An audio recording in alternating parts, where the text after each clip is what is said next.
Hello, I'm Dr. Maury Markman from City of Hope. And today, and in the next several segments of Minutes with Markman, I would like to briefly discuss HPV vaccination. Now, clearly, this is not a new topic, but it has gained some prominence recently because of a decision by the government regarding vaccination schedule for HPV vaccination, which I must say right here as I question, but also some recent data, which is just, again, overwhelmingly confirmed the value of HPV vaccination as a cancer prevention strategy and the remarkable safety. More to come on that in a bit. But first, I think it's important to highlight what we're trying to prevent here. And there are a number of diseases, but two specifically are cervix cancer and oropharyngeal cancer. So to put this into perspective, the impact of prevention of these two classes of diseases. New cases for invasive cervix cancer are estimated to be approximately 14,000 in the United States each year, resulting in 4,000 deaths.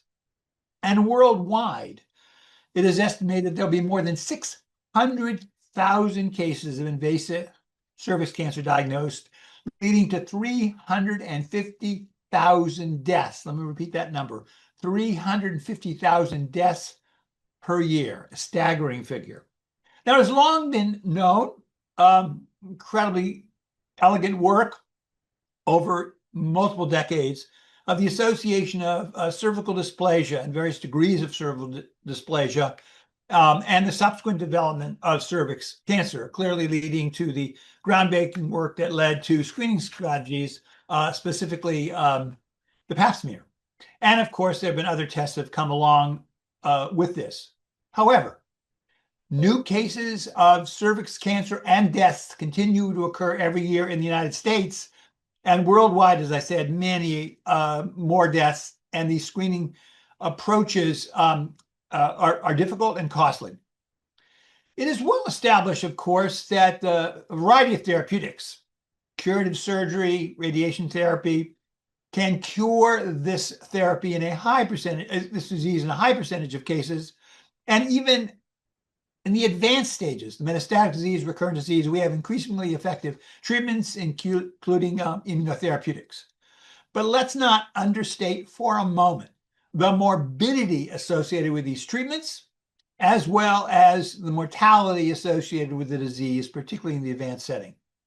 And to end this brief portion, essentially all cases of cervix cancer are the result, direct result, of persistent infection with HPV. Turning our attention to a moment to oropharyngeal cancers, they in fact are diagnosed in a much higher number of cases in the United States each year, estimated to be approximately 60,000. And today, 60 to 70% of all oropharyngeal cancers are in fact the result of persistent HPV infection, rather than in the past, they were essentially all due to alcohol and tobacco exposure. 60 to 70% are due to HPV.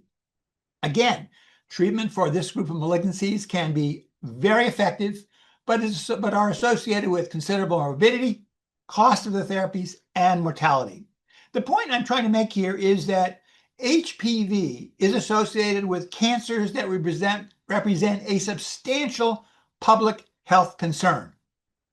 And in the next segment of Minutes with Markman, I wanted to discuss increasingly evidence of the incredible impact of HPV vaccination as a cancer prevention strategy for these group of malignancies. And I thank you for your attention.